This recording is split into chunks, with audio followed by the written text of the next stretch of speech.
say don't forget about.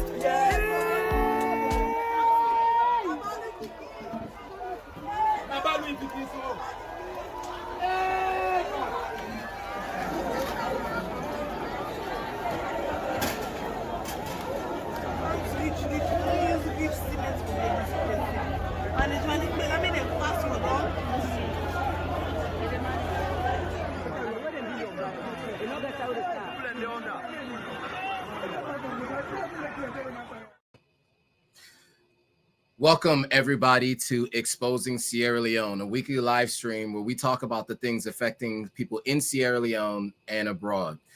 Today, we have a episode that is tragic. There's so many different elements to the story that we want to make sure that we give all the information and knowledge that is required to make sure that this doesn't happen to a building that you're looking to build. Admire will be joining us shortly, and then we have at least one special guest who will be able to speak to us about what we think happened and how to ensure that this doesn't happen to you. But before we get into all the introductions, can you guys hear me? Give me a thumbs up in the chat so I know you can hear me. Give me a thumbs up so I know you can hear me. And where are you guys watching from too? So we got a bunch of people from Sierra Leoneans Killing It Instagram page. I see you guys there. Can you guys give me a thumbs up so I know you guys can hear me? And okay, before we get into this, let me also introduce myself because many of you might not know me. I see a few thumbs up. My name is Joe Hatagwa. I'm a Sierra Leonean American. I just spent the last 4 years living in Sierra Leone. I bought 5 acres of land in Sierra Leone last year, and I'm in the process of building a 3-story development in Freetown. And so in a moment here, we're going to start talking about these stories. But before we do, let me give you a little bit of insight into what actually happened, and then I'll introduce our guest. So today we're going to discuss the tragic building collapse in Freetown, Sierra Leone's capital. On September 16th, 2024, a 7-story residential and commercial building in Shell New Road in eastern Freetown collapsed, resulting in at least 9 fatalities, including 3 children under the age of 5. So rescue teams have been working tirelessly, managing to save 16 individuals in total, including a 4-month-old baby, while others remained in critical condition. The National Disaster Management Agency, NDMA, has continued its search and rescue efforts, utilizing cranes and manual labor to sift through the debris as they responded to those who were still trapped and communicating from beneath the rubble. This incident has sparked a deeper conversation about the underlying issues contributing to such tragedies in Sierra Leone. The NDMA is currently investigating the cause of the collapse, emphasizing the need for greater public awareness around the dangers of using unqualified contractors and substandard building materials. They have plans to conduct the vulnerability assessments. The agency aims to prevent future collapses. This disaster highlights the challenges faced by Sierra Leone, where inadequate construction practices and materials pose serious risk to public safety. So today we're going to explore the implications of this incident and discuss the measures to enhance building safety standards in the country. Now, I am multitasking right now because our co-host is trying to join. So give me a second just to make sure I can get her on. She just sent me a text. Give me 1 second.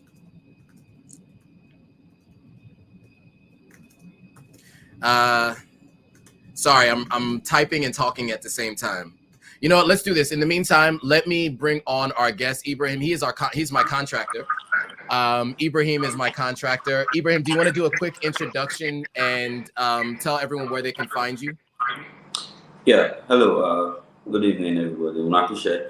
So, my name is Ibrahim Hadin. I am an architectural designer and also a building contractor here in Sierra Leone in Freetown. I am the head of operations for Bramtech Sierra Leone. It's a construction and design firm. We're based here in Freetown, our office in Sussex, and we're also on social media. On Instagram, it's Bramtech Designs. So that's where you can get the rest of our contact is on there, our phone number, WhatsApp. You know, but I'm happy to be here. I mean, in a way, sad to discuss this, but it's good that we pass on the information and see what we can do. Absolutely, and I appreciate you joining. I know it's late over there. Yeah. So you know, we'll try to keep you on for some time, but we'll make sure to be cognizant of your time. I'm just going to mute your mic a little bit just because of some of the background noise. So just when you want to talk, we'll unmute and have you join. So, so as I mentioned before, so our co-host Admire will be joining shortly. You guys are all familiar with her, especially if you guys are following the Sierra Leone Killing It's page. So she'll be joining in just a moment. But that was Ibrahim. He is my contractor, as I mentioned, and I got a lot to show you guys coming up soon. I'm editing some videos right now, so you guys get a chance to see the work that Ibrahim has been doing from me. But in the meantime, let's get into today's discussion. So as I read, you know, there obviously was this building collapse, right? So I'm going to play a news story because this has been widely reported. And so I'm going to play this news story, and then we're going to respond to it on the other side.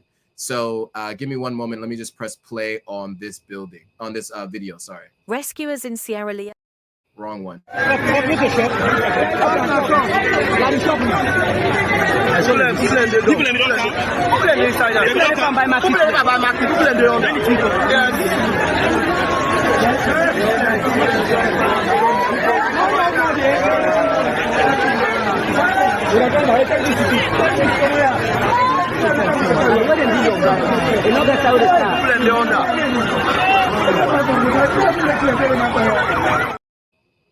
All right, so the first video I showed you was a video from down below. That video is from up above, and you can see how bad this was.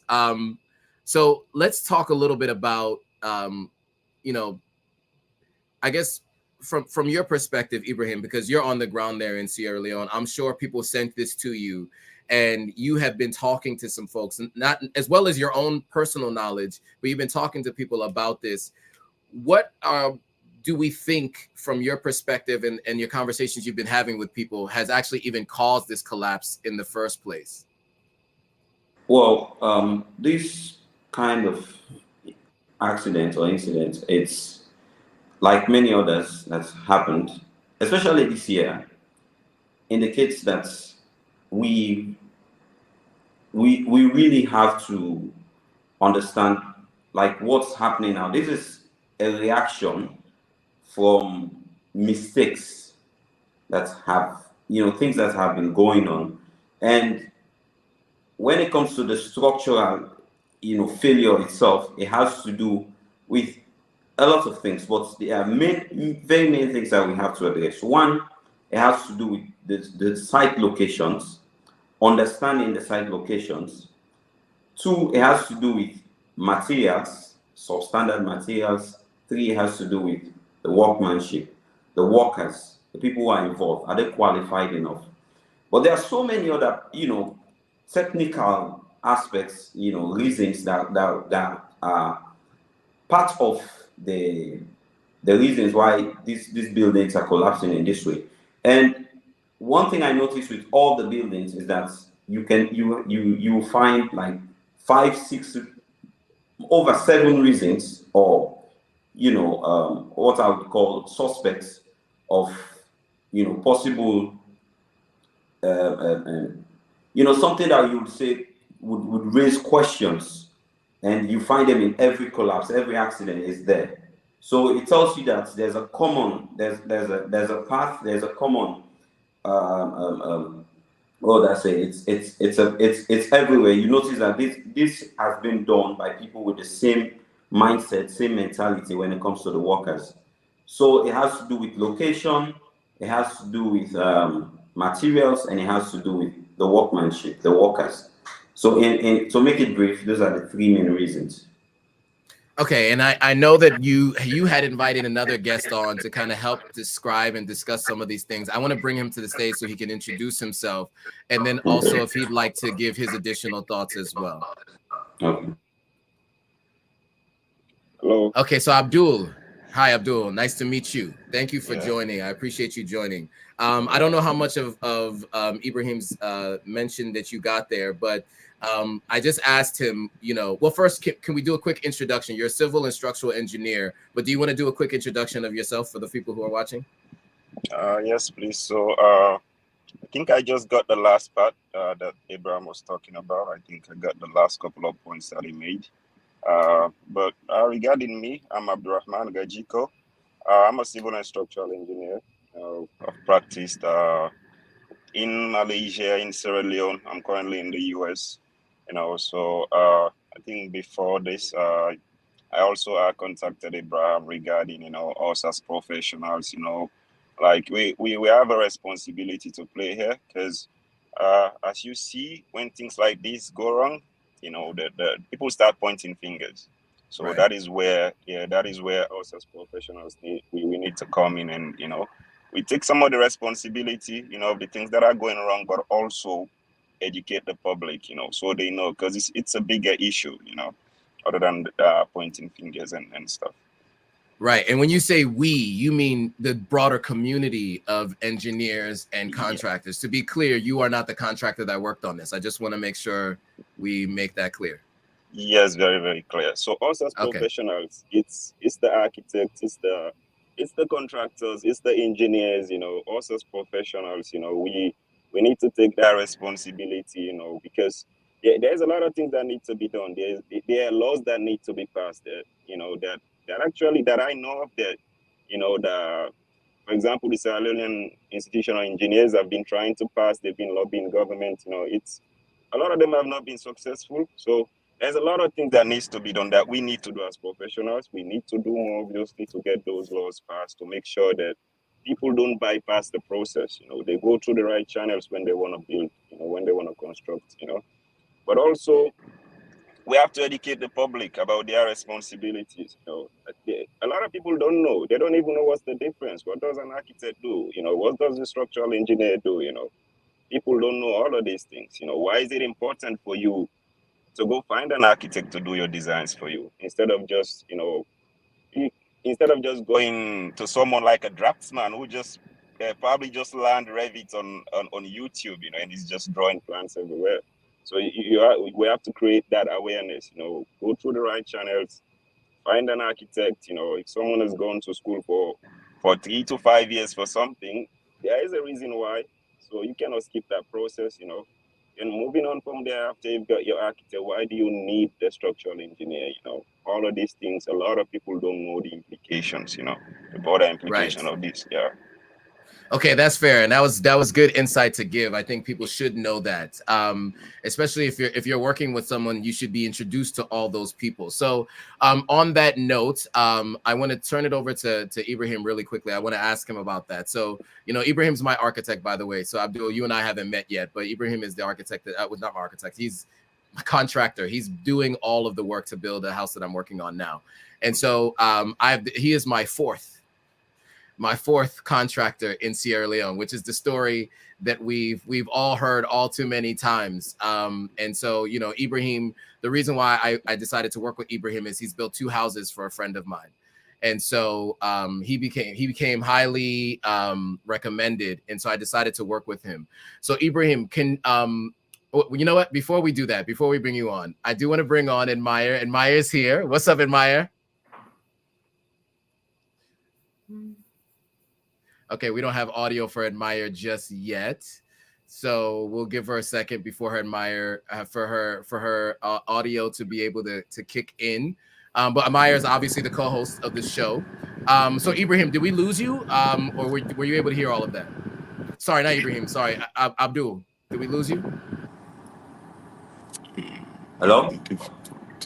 Yes. So Ibrahim, So Abdul made some good points about making sure there's a structural engineer, making sure you have all the different pieces. Can you speak to, when you and I met, right? You introduced me to the different members of your team, right? So can you talk through the different elements of the team that are required and why you have all of them? So structural engineer and all the other folks that you have as part of your process. Yeah, so let's use your project for an example. So when we discussed about the project, you had a plan, and looking at the blueprints, it was well done, based on the drawings, based on the scaling.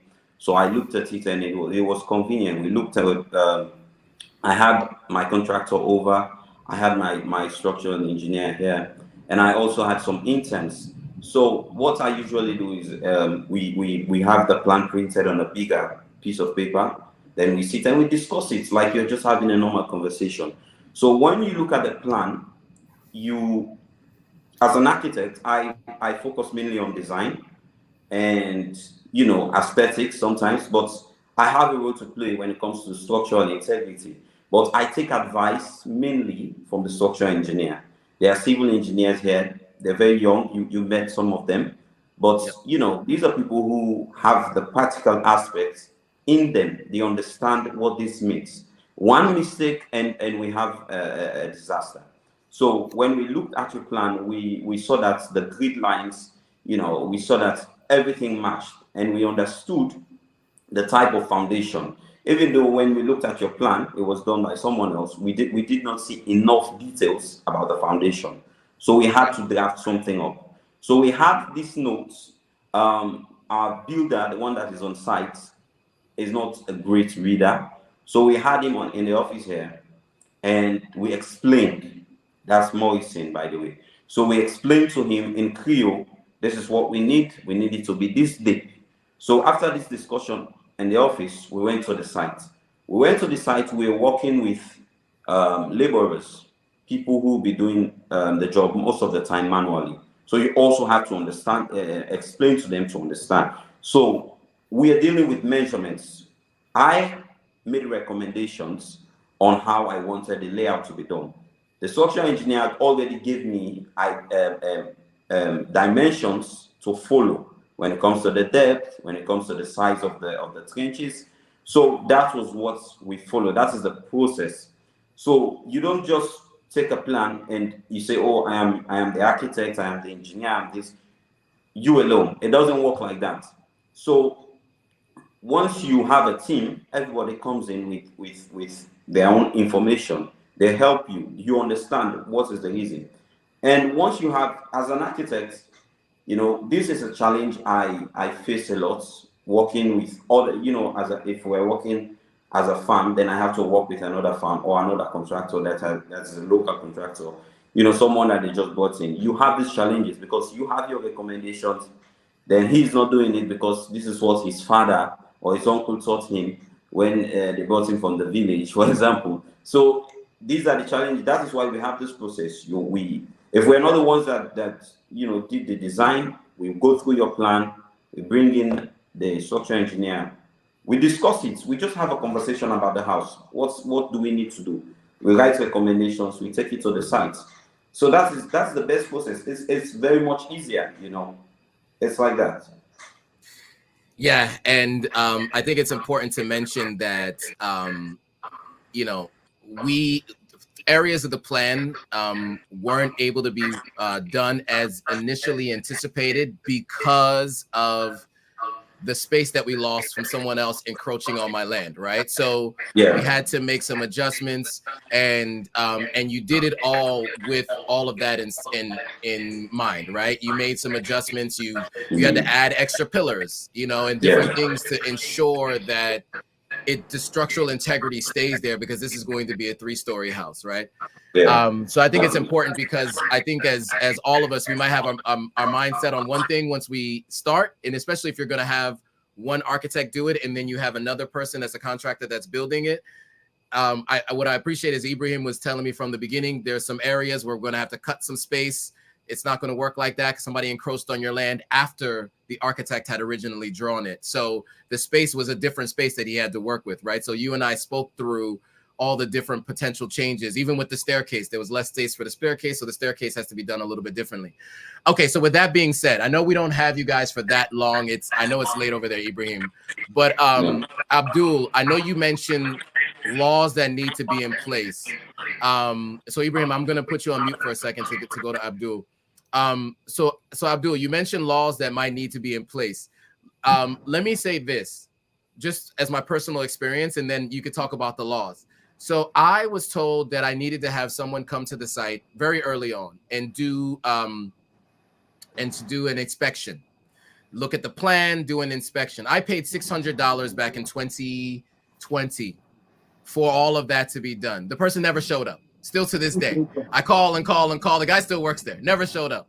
So I know a lot of people do skip this part of the process, and I'm not too sure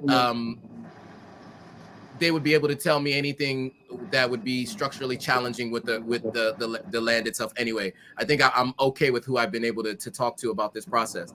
But you talked about there needing to be laws in place. Can you talk about what's in place today and what you think should be implemented? Especially since you've built in Malaysia, you're living in the States, you've seen different countries do different things. What do you think is missing from Sierra Leone now that could have potentially caused this building to collapse in the way that it did, outside of what we've already spoken about before? Okay, so the way any developed country works, let's say let's not go far away. Let's just say even in Ghana, in Africa, in countries like that.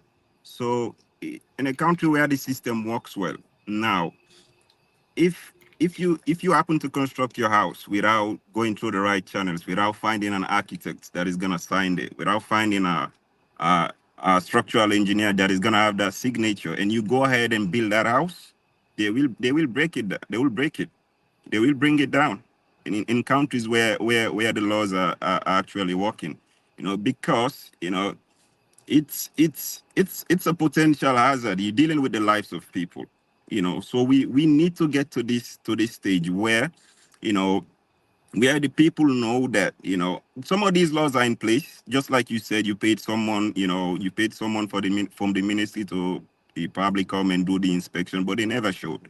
Right, you did your due diligence. So again, when it comes to Sierra Leone's implementation, you understand. So we have to make sure that we're enforcing these laws, but also as a professional body, I don't know, maybe Abraham can talk a bit about the Sierra Leone Institution of Architect, but for the Sierra Leone Institution of Engineers, as a professional body, you've been fighting a long time to make sure that the government, at least when you pass these laws, it gives that professional body at least a leeway, like other professional bodies. Basically, you might say lawyers in doctors, etc. Right. But once you get these laws passed, we know that when you want to construct anything, you cannot bypass the process. It becomes like illegal. It becomes a crime. We need to get there. At the moment that is not the case. But also, more importantly, as I was saying, is the people understanding the implication of all of these things. Now I think it's how many structures in the past couple of months, and it's only going to get worse, because I've practiced extensively in Sierra Leone. I worked in Sierra Leone for 5 years, so I've seen it.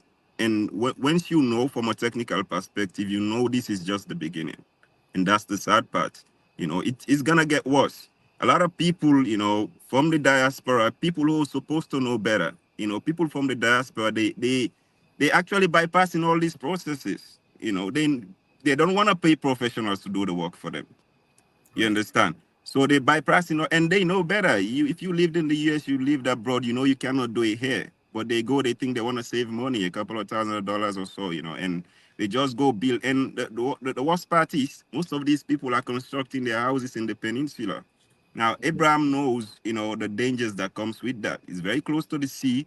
Places like this, it really needs professionals who are going to advise you to make sure that the reinforcement you use, you probably need, corrosion protection for it, because it's going to rust at a very fast rate. And when it comes to structures, there's a design life. For buildings in general, we design for 50 years, and which means if you do everything right in that 50-year span, you're not supposed to see any major problems with your building. You understand? Of course, it's gonna last more than that, but in that 50 years, you should not be seeing cracks there. Definitely no issues relating safety and stability. You understand? But as I said, people people need to understand these things, and the government needs to pass these laws that make sure that it becomes very difficult for them to bypass this process. So I'll give you an example. Okay. So for currently, as Abraham was saying regarding, we have a material issue, you understand? So for reinforcement, a high yield reinforcement is about, we say it's 410 to about 500 Newton per millimeter square.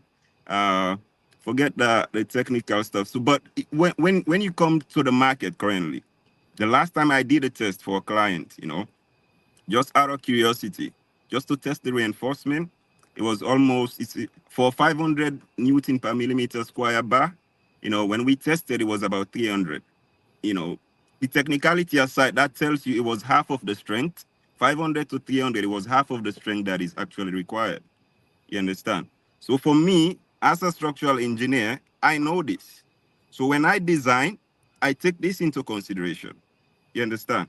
So what that means is if you, let's say a column or pillar that has like four reinforcement bars inside.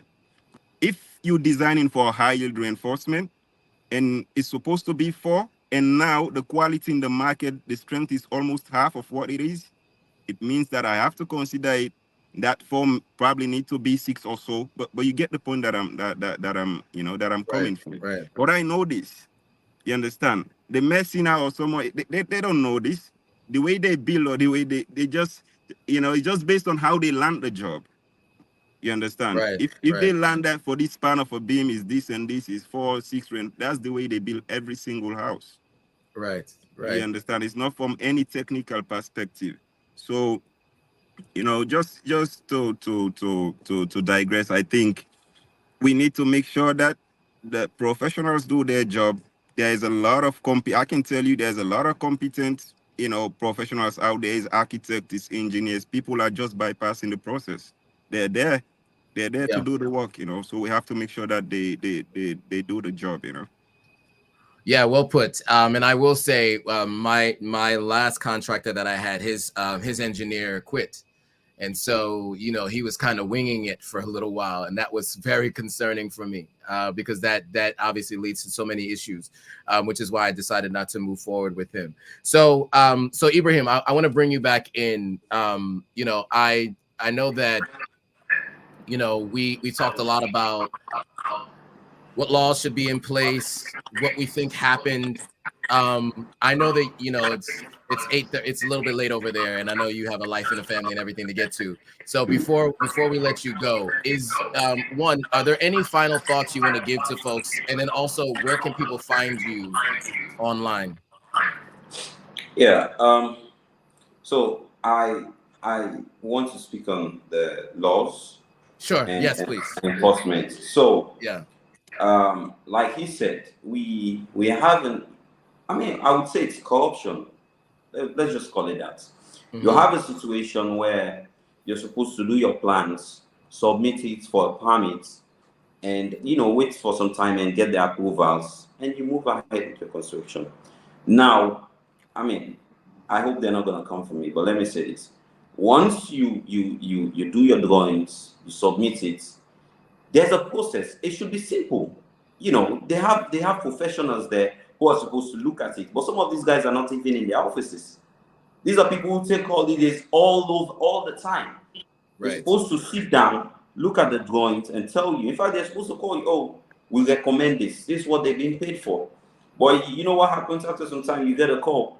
Now you can't let those documents. Now the orange money this. Send and they. Mm-hmm. And you're like, have you seen the documents? Have you seen the blueprints? What are your recommendations?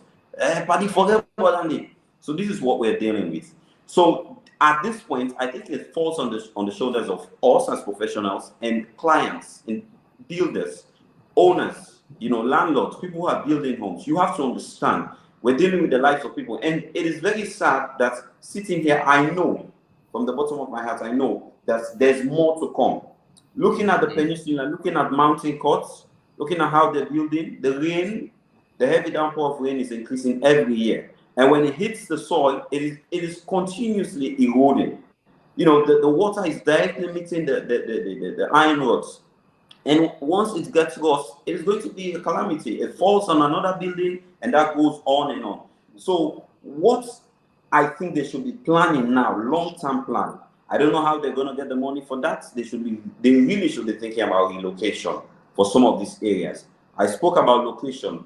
The location where you buy your land, you have to make sure where you buy your land is not an area where it's prone to natural disasters. Right. You know, disasters that are even caused by humans, because you have people building very close to the Guma Dam. You have people building right at the top of a mountain. And all these things, you know, they're not following due process. Now, when we talk about the materials, you have a situation. Here's what happened recently, based on what I did, the research I did. We had iron rods coming in from Turkey, and there was an increase in the price globally, I think. So what happened was, instead of getting iron rods from Turkey, some people started getting iron rods from Guinea. You know, Guinea, they have a lot of iron ore deposits, and I think they process their iron rods as well. So they started getting it from Guinea, selling it at the price of the iron rods coming in from Turkey, which has a very weak tensile strength compared to the original type of iron rod that was coming. Even the size has reduced. So when we talk about law, we're not only talking about coming to the site. We need government officials, we need the institutions, we need country planning. There's a whole ministry for that. We need these people to actually join forces with the trade ministry and actually go to the shops, have supervisors supervise the materials that are coming in. Randomly, you don't have to call them, you just have to show up, check the materials. You know, so this is the situation. So you have to check the people that are supplying the materials and how are these materials being used. Now, when we talk about this particular building, I went to the area. What I noticed was that building was not even supposed to be in that place with that kind of height. It is not supposed to be there, because what they did was plan to build a 2-story. They said, "Oh, I've gotten some money now. Let me make it 4. Let me make it." You know, this is the mindset, and there is no plan. There is no blueprints, and even if there is, or even if there was, they will never sit and say, "Okay, now that I've decided to make a major alteration, I should call in an architect to say, okay, this is what I want to do. I've gotten some money. I want to add so. What's your advice?" They never do that. So it falls more on the shoulders of clients. So if you're working like this, you're putting the lives of your family in danger, your tenants in danger. The soil, it's so weak. The depth of the foundation, you know, you just look at it and you know this was not done properly. When I held the blocks like this, it was coming off my hand. The sand, yeah, you could feel. Now, what people need to understand is that we have two in Freetown, especially. We have the saltwater sand, then we have the normal one, the freshwater sand. It is not bad to use the saltwater sand, just that when you're using the saltwater sand, there's a different ratio you're supposed to use. I mean, the guy you get from the village or even here in Freetown to build the house, he doesn't know this. But the thing is, they have the skills, but they don't have the knowledge. That is why you need professionals to come in and direct. Because really, if you say you're going to pay people, because that's the whole thing, people don't want to pay. So sometimes just have an actual architect, a civil engineer, a structural engineer, you pay on the site, put them on retainership. This is my advice. Put them on retainership. They come in, they check what's going on the site, and they move. For example, on this your project right now, there's in the living room, if you notice, there is no column, there's no pillar. What you said, pillar. Right. There's no column in the center. According to the plan, there was supposed to be one. Well, I had concerns with the space.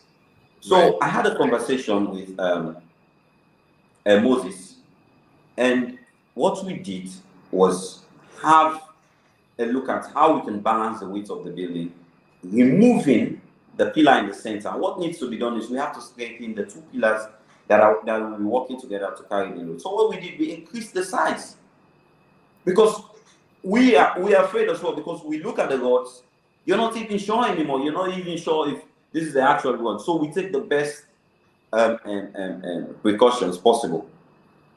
So these are some of the things that has to be done. Enforcement has to be done on when it comes to the building permits, people selling building materials, and people that are actually doing the building on site. Another thing I would like to mention, people working for these institutions, there's this thing, it's very common. You have people working for lands, and they have no idea about lands. They have no idea about soil topography. They don't know what they're doing. They're just there to check, to just be visible. Oh, I came here, and they draw a big X on your property. Why? There's no reason. You don't have a letter. And when there's a problem, you see all sorts of people coming in wearing safety equipment, taking pictures. It doesn't make any sense. Right. I mean, when it comes to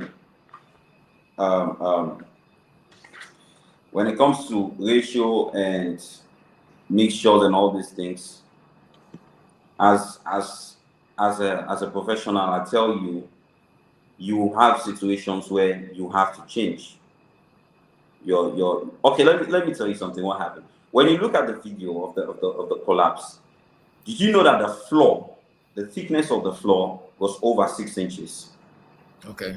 Over 6 inches, and you have the iron rods about 9 millimeter.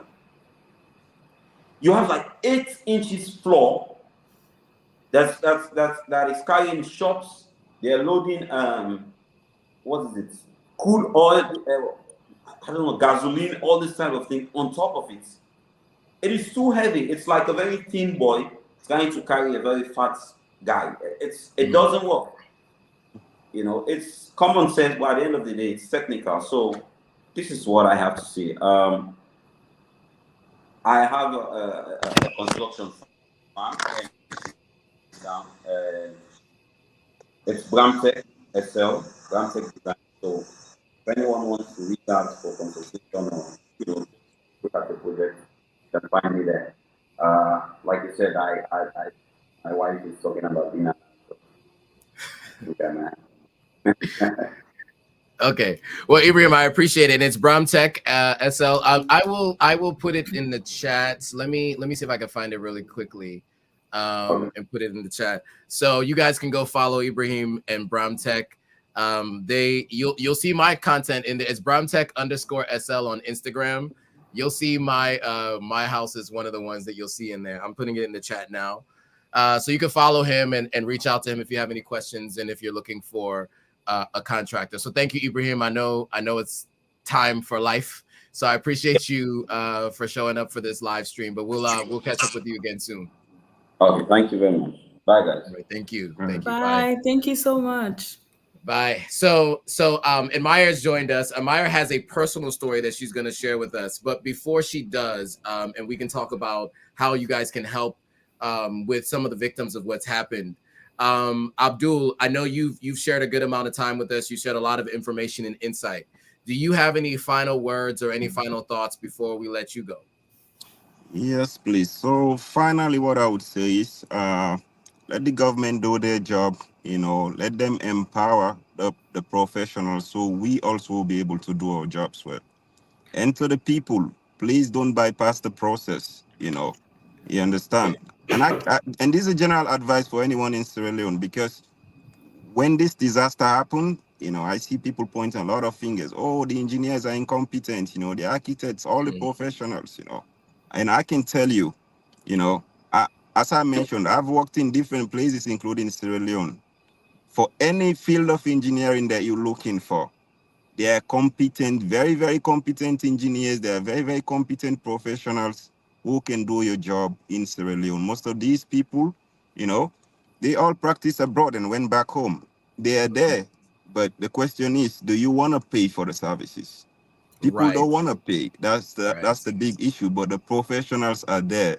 People are just bypassing the process, So please find the right professionals. It's not difficult to look for. They're there, and pay them to do the right job for you. Because you might think you're saving money now, but in the long run, it's going to cost you more. You understand? Because once your buildings start collapsing, then you have to think about retrofitting. Retrofitting is very expensive. And as a structural engineer, For 5 years, half of my work was doing structural integrity assessments. Now, what that basically means is, let's say you've built a building, you've been there for 10 years, then you start having issues. Now, I have to come check what are those issues and find ways to make sure that your structure is safe. So in the long run, it's gonna cost you more money. And that process of fixing a building that is starting to fail is more expensive than actually doing the construction right the first time. You understand? So that would be one. Then also, you know, we have to build for purpose. That's why the professionals are there. I'll give you an example, you know, for people who travel to the provinces, in Bo specifically, you know, so when we design, every structure is different. You understand? Based on the needs of the structure. A residential house cannot be used for a nightclub because it was not designed for that. So if I'm designing a nightclub, you have to design for vibrations and things like that. People are jumping up and down. I know this as a professional. You're messing out wherever you give outside, they don't know these things. You understand? So there is a popular nightclub. I would say it's in Bo, probably a disaster waiting to happen. Politicians go there, people from the ministry, they go there. I'm not gonna call names, but you know, it was a building basically that was repurposed to a nightclub. So, well, you and I need to talk because I go to a couple of nightclubs in Bo. So please tell me afterwards because I need to know this. It's a big issue, you know. So it was a building. Someone just woke up one day, say, okay, I want to use this residential building for a nightclub. That's it. But this building, as I said, was not designed for a nightclub. It's not the same. So whenever you go there, you know, I went there. The first time I went there, you can feel the vibration. And as a professional, I know that this is not right. It was a build. Straight away, I knew it was a residential house that has been repurposed to a nightclub without, you know, consulting any professionals. And people are there jumping up and down. They're feeling it.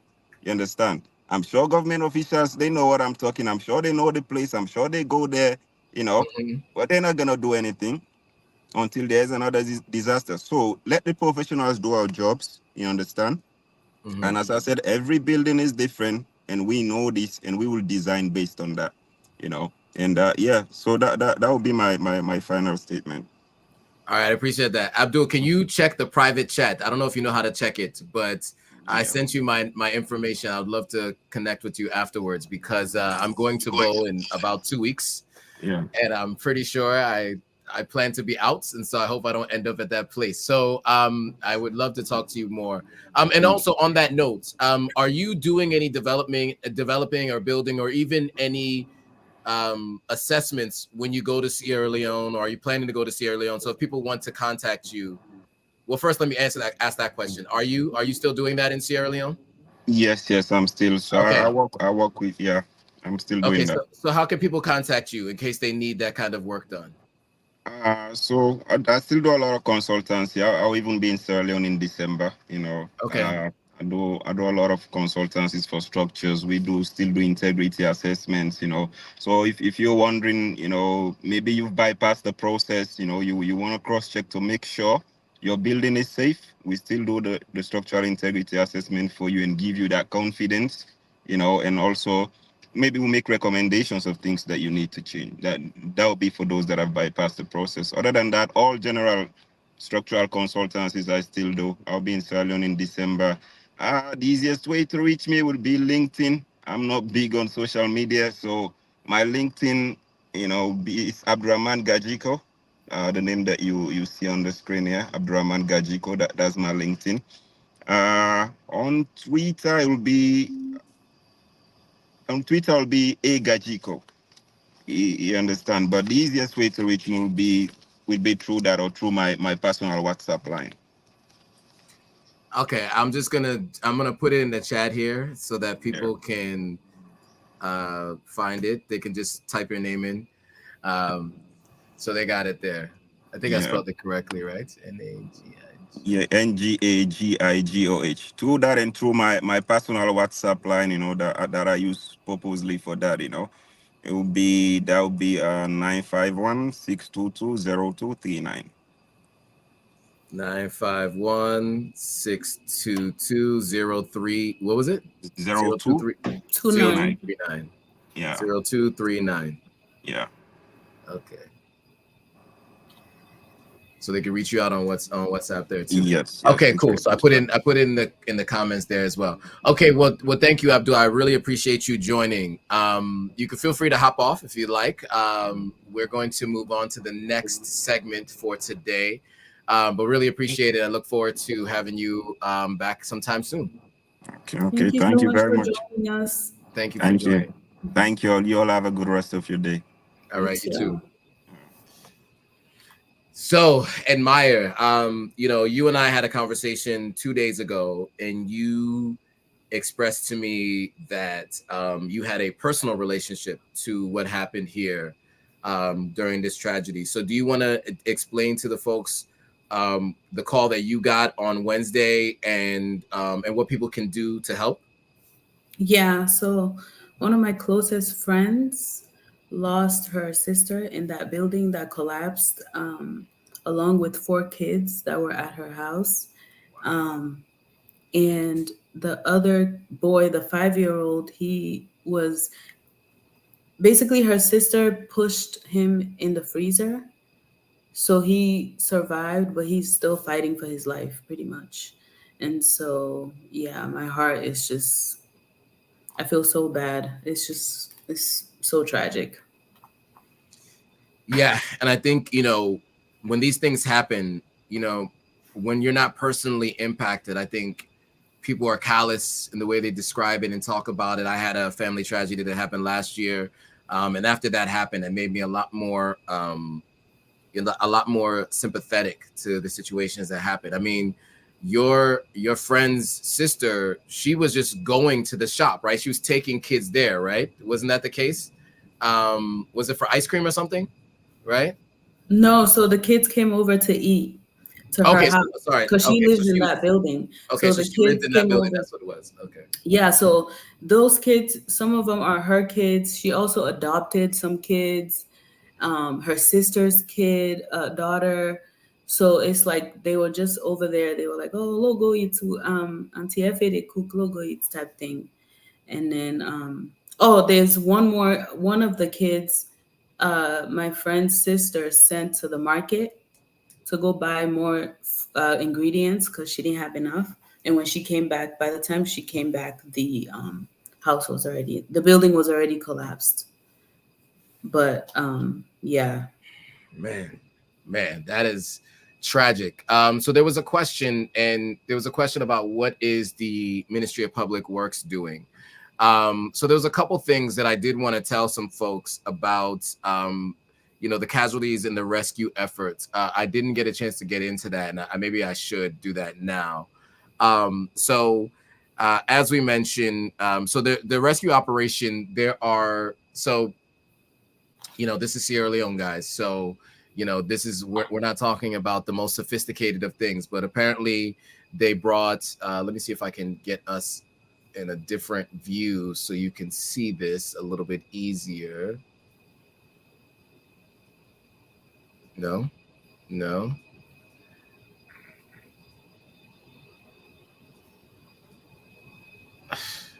Okay, you know what?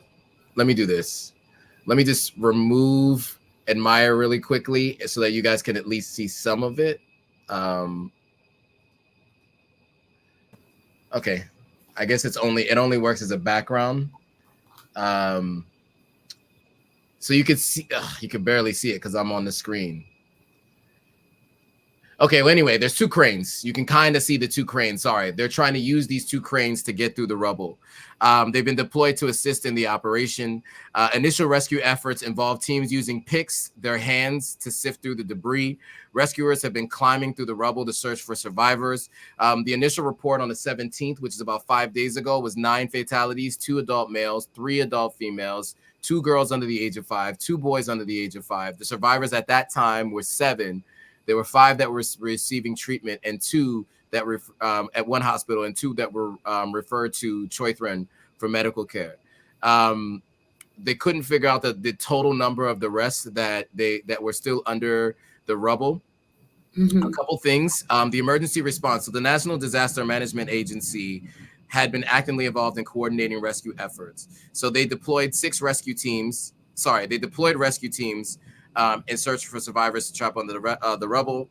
Casualty management officials have confirmed the number of deaths. The ongoing search efforts were happening with that team. An investigation is still slated to happen. Obviously, we talked about it a little earlier. It's likely poor construction efforts, poor construction, low quality materials, etc. Public awareness. Brima Sise, the head of NDMA, has emphasized the need for increased public awareness about the dangers of using unqualified contractors and substandard building materials and future prevention. The NDMA has indicated plans to continue conducting vulnerability assessments to help reduce the occurrence of building collapses worldwide. While the government's immediate focus appears to be the rescue and recovery, there are indications that they're also looking at long-term measures to prevent similar indications from happening. The vice president visited, the mayor visited. They all said similar things. You know, this is a tragedy. We need to do better. The hope and in our prayer is that they actually do make these adjustments. Right. Wait, what about the owner of the building? So there's been no talk about the owner of the building and if they will be implicated in and at fault, if they're going to be determined if they're at fault currently. There's no currently discussions about that. That doesn't mean that it won't happen. But what you also find in these situations is somebody who has the money and has the cash to build a full 4-story building probably has a lot of relationships in government. And even if they are decided to be at fault, they likely will not be held at fault for this situation, just knowing how Sierra Leone works. It's sad. So there's all kinds of things that people are saying. We have a duty. There should be occupancy permits. I think talking about that club in Bo that he was talking about, he was saying that the guys should name the club. If I find out, I'll let you guys know in a future discussion. You know, Aka says, of course, the building owner should be held responsible. Both the women and our lives, the home we provide to protect her and those under her and charge, also our communities. Yeah, so this is really, really, really tragic. You know, and you know, there's been widespread reporting on this. You know, a bunch of different people have been reporting on this particular situation, and it's unfortunate that anytime we make the international news, it's because of a tragedy. Right. You know, that is not the way that we as Sierra Leoneans should be remembered or known. I do want to just play this quick video because there's one more video talking about the rescue efforts. So I'll play this. And then after that, we'll have one more quick story. And then Admire, maybe we'll check in with you if there's a way that people can help out. But let me go to this video really quickly and we can give our responses on the other side. Rescuers in Sierra Leone are continuing to search for more survivors after a 7-story building collapsed in the capital, Freetown, killing at least 10 people. The West African country's National Disaster Management Agency, NDMA, said 7 people had been rescued from the rubble on Shell New Road so far, but more people remain trapped. It added that some of those in the rubble had been able to communicate their locations to the rescuers. The building in eastern Freetown collapsed between 1100 and 1200 local time, 1200 and 1300 BST on Monday, the NDMA said. 2 girls and a boy, all aged under 5, are among the victims. 2 cranes have been brought in to help the rescue teams, who were earlier seen using picks and their bare hands to try to clear the wreckage.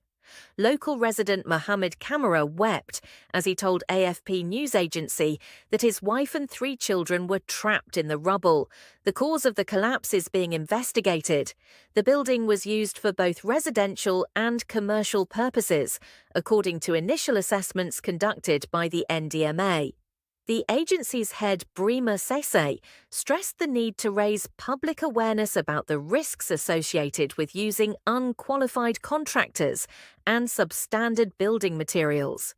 He also said his agency will continue conducting vulnerability assessments to help reduce the frequency of building collapses across the country. Sierra Leone is one of the world's poorest countries, and buildings are often built with substandard materials. Subscribe to our channel for more updates. Okay. Always have to throw in Sierra Leone is one of the poorest countries. That's always how they do these things. I do have to run for a quick second, I'm going to leave you on the screen. Do you want to just speak to how people can help? I don't know if you got that set up yet. Unfortunately, not yet. She's Okay. not ready. She's going through it, my friend, right now. Yeah, so I'm waiting on her. She's not okay right now. So just understandably. But however, as soon as we do get the GoFundMe or whatever it is that we're doing, I will let you guys know. I'll post a video on the Sierra Leoneans Killing It page and let you guys know all about it. But as of right now, I'm waiting for her to get back to me. Okay, fair. I want to finish this live, but I have to grab something really quickly from the door. So I Admire, maybe do you want to speak a little bit about your thoughts on everything that the two guests just said about this, and like, as you think about Sierra Leone, you want to be going back more often. You and I have talked about some of our challenges. What are some of your initial thoughts? I'll leave you to that, and then I'll be right back. Okay. I definitely agree with the two men that were up here with us, the guests.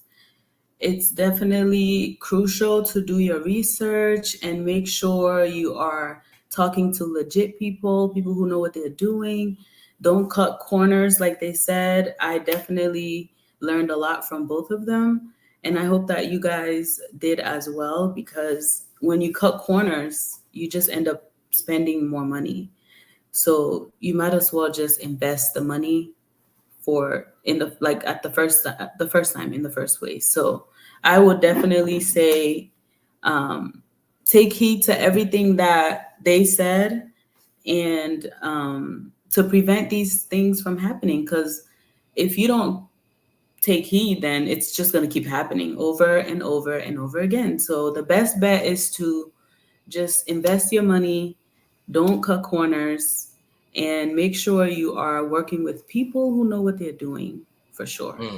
Yes. When I decide to build, I will definitely take heed to everything they just said. I will not try to cut corners, because it's just going to be more spending. Doesn't make sense.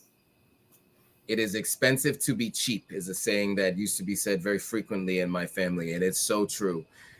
I've been through 4 contractors before, and there's a thin line between them overcharging you because you're American, and then also getting what you pay for. So, I like, as I mentioned, I have 2 friends. You guys have seen them on the channel before, Masa and Kenya. They built 2 houses in over a year with Bramtech and Ibrahim. In fact, he did such a good job with the house that they built in Bo. They had him come all the way to Ghana to build the house that I was staying in for a few weeks when I was in Ghana at the end of last year, after I had moved out of my apartment. And so I was so impressed by that build that when I went back to Sierra Leone earlier this year, I met with Ibrahim and we started talking about working together. And then I fired my former contractor, and I'm no longer working with them, and I'm working with Bramtech now. And the professionalism, the level of skill, the speed in which they work, it's like night and day. And so, I'm going to definitely have an assessment done on the original structure, the guest house that I currently stay in. Like when I go to Sierra Leone in less than a week, that structure is going to I'm going to need to have that reevaluated, because I'm a little bit weary of whether or not, that'll be able to sustain for the long term. But yeah, I think that it's really, really important to do that. And so just another mention that I wanted to mention, Sierra Leone and Ghana lost a really, really important person to many of us. If any of you guys are go back and forth to Sierra Leone at all, we all have a mentor. His name was Herman Henry. Chineri Hesse. Herman Chineri Hesse. He used to be called the Bill Gates of Africa. That was when Bill Gates had a good reputation. But he used to be called the Bill Gates of Africa because he built a company called Soft Tribe in Ghana. One of the first major homegrown tech companies on the continent of Africa. He's done business with the Ghanaian government, many of the local businesses in Ghana. And he had gone to high school in Sierra Leone. So he spoke Creole, and he would go back and forth to Sierra Leone in his later years. He retired early. At 50 years old, he retired, was chairman of the board of his company. And so I met him in his retirement years. So he introduced me to Wode Maya. He's a very well-connected individual. He was someone who knows everybody and was always willing to give people a little bit of advice. So I want to play this video so you guys get to just do a shout out for Herman, because Herman was, he walked up to me because like, I know you, I saw you on YouTube. And so that's how we met. And so just like as my own tribute to him, I do want to play this video because I think it's important to know what he was up to and who he was. Yeah.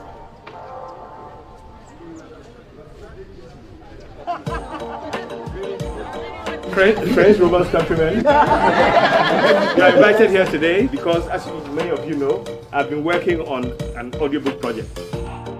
A listening party is gathered in the suburbs of Sierra Leone's capital, Freetown. This wind of change blowing through Africa, as I have said before, is no ordinary wind. It is a raging hurricane against which the old order cannot stand. We intend to launch these audiobooks in many African languages. We'll have a situation where now we can tell our own stories. Tech entrepreneur Herman Chinnery Hesse is renowned for establishing the largest software company in Ghana, the Soft Tribe, and is now on a mission to keep Africa's oral tradition alive. African Echoes came about because I myself am a slow reader. In today's world, so I would play the video, but obviously the business never really was able to come fully to fruition because we lost Herman tragically last week. But some of the people that you might have seen there, the mayor of Freetown, Ivan Akisoya, was there to basically to celebrate with him in this big moment. This is CNN coming to Sierra Leone to interview someone about something good. As I just mentioned, it's almost always something negative. You know, I did the BBC I documentary review of what happened with the mayor, who you just saw there when she, you know, when gunshots were shot into the APC building. And then they also did a BBC I documentary about Kush in Sierra Leone. That is not the cannabis that we're all used to. It's something completely different. So this is a time, one of the few times where a large multinational news outlet came to Sierra Leone to talk about something positive. And so, you know, Herman was, he was always helpful. I mean, you know what he told me? He told me about a year and a half ago when I met him, 2 years ago when I met him. He said to me, you should be broke at your age. When I was in my 30s, I spent all my money buying land so that I can live like I do now. So at 50 years old, he retired. He lived about 12 years of his retired life. Unfortunately, it was cut short. But he enjoyed every single one of those 12 years. He would come back and forth between Sierra Leone and Ghana. I stayed in his house on multiple occasions. I stayed in, he had like like little 1-bedroom apartments in the back. I modeled a little bit of my house based on the house that he had purchased. And that was the major piece of advice that he gave me, was that, you know, I should spend this time in my 30s, as long as I have the cash, buying land. And so last year, when I didn't have the money, you know, 5 acres of land became available. And through some hope, prayer, and some help with some other folks, we came together and bought the land. And the reason why we pulled the trigger on that was because of that conversation I had with Herman a little over a year and a half ago. So, you know, it's tough to lose anybody. Right. But it's even tougher when you're in Sierra Leone and you have very few people who are willing to pour into other people the way he did. You know, everybody's a human, not everyone's perfect, but I think what I really appreciated about Herman is that, like, whether you wanted it or not, it was unsolicited, you got it. The advice was given all the time. He would give unsolicited advice often, but you know, it was always really helpful and useful. And you wanted to listen, right? Because not only did he do well with the, you know, the largest software company in Ghana history, he also took time to you know, get into the world of investment in land. And he owned many acres of land in Aburi in Ghana. He owned a massive house in Godrich in Sierra Leone. And then he owned a hotel or short-term stay apartments called East West, which was off of Wilkinson Road.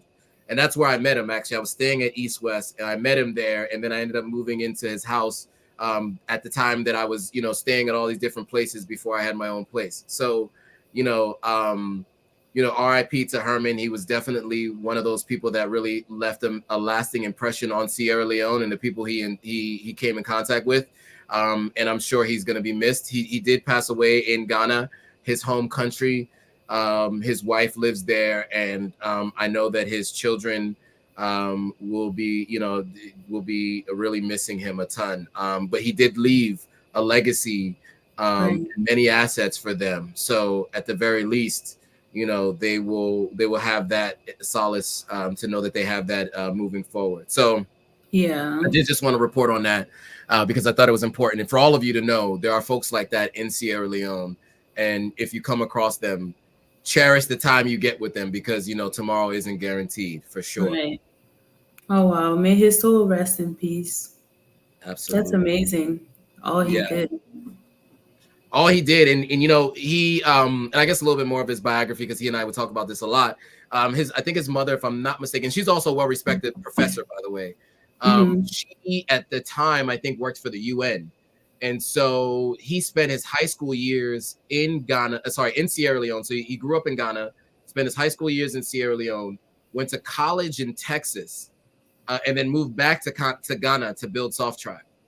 And that's a very rare instance where people leave the continent and move back. And he was one of those early folks who did that. And so in the early 2000s, he's back in Ghana building this company, Soft Tribe, to be what it was.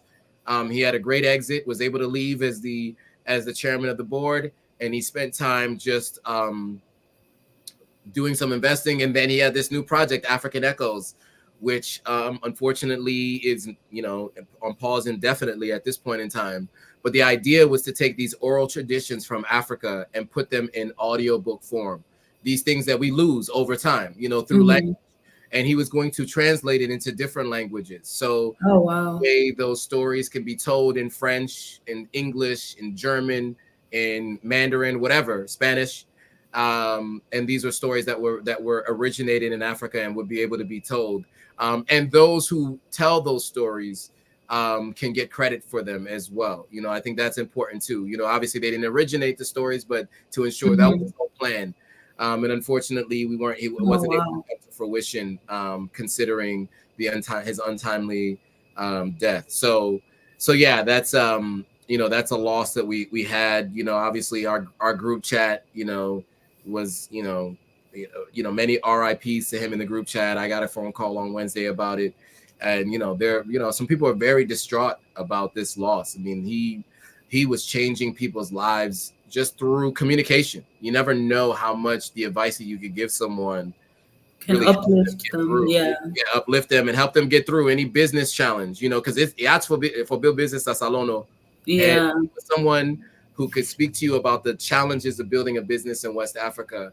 And he was really helpful to me and everything I was doing with Authentic African. We talked a lot. He gave me a lot of unsolicited advice, as I mentioned. And he was also an interesting guy to talk about, like, marriage and relationships too. So we are definitely going to miss Herman. I just texted him last week. That's the crazy thing. Like, he saw one of my videos. He's like, I'm back in Ghana. He thought I was in Ghana, but I'm not. And so unfortunately we didn't get a chance to catch up. But what I appreciate about him is that when he came to Sierra Leone, we didn't get a chance to catch up much, but my going away party in April, when I was going away, he made time to come to my going away party.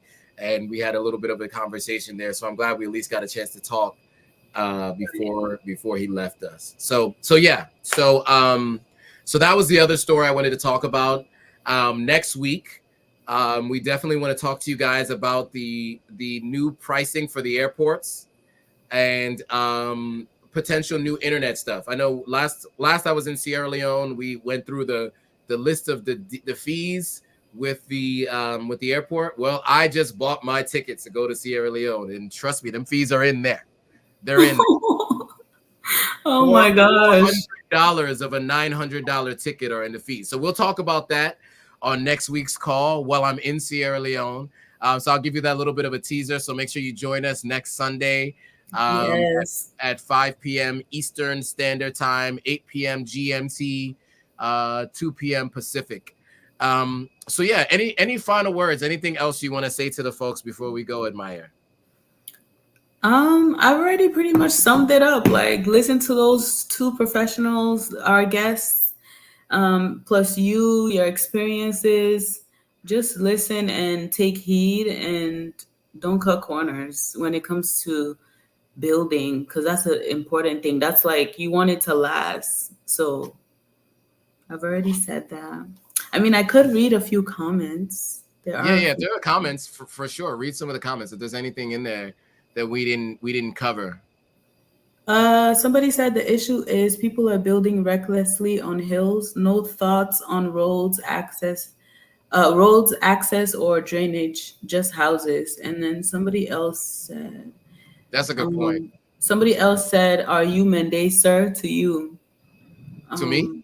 Mm-hmm. Yes, I am. sort of, kind of. You know, here's the thing. I just found out I'm not really Mende, but we were adopted by the Mende. No, so so Hatagwa means tall stranger in Mende.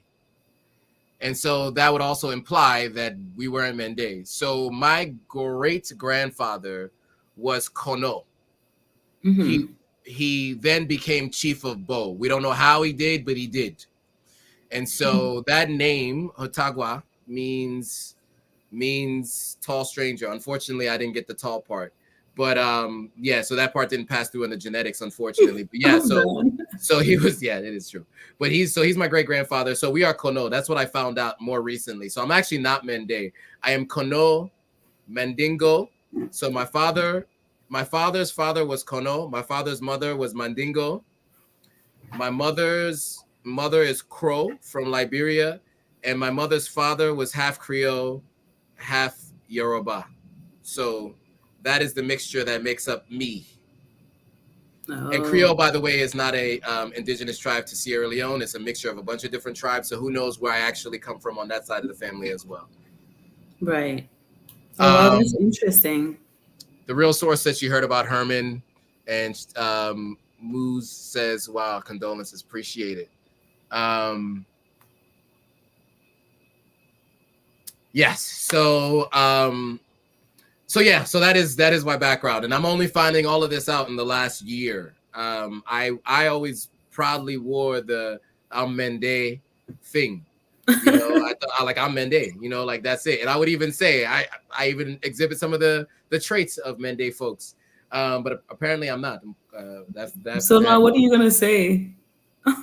Well, I mean, it's weird, right? Because like I'm technically, I mean, I guess my father grew up as a Mende. He was born in Bo. His father grew up and was born in Bo. And so, you know, they're kind of adopted by the Mende tribe, but they weren't necessarily Mende. And my great grandfather and my grandfather were both chiefs that oversaw the land that the Mende tribe lived in. So I don't know, I'm honorary Mende, I guess. But technically I'm Kono. I know, crazy. It's crazy to find that out, but that is the case. That's interesting. Yeah. So I have two more comments. Yeah, let's get to them. Somebody said statistics should also be contacted to know the number of people that were living in that building. The figures may not be accurate, but it can help somehow. And then my friend, she said, why is there no sense of urgency in saving lives in Sierra Leone? Yeah, she asked that because she was telling me when it happened, like people weren't really doing nothing to go get the people out of the, like from underneath. Like there was no sense of urgency. Yeah, our emergency response in Sierra Leone is not the best, as you might know. So think about this. Remember when Hurricane Katrina happened, how long it took for FEMA and all of them to get there?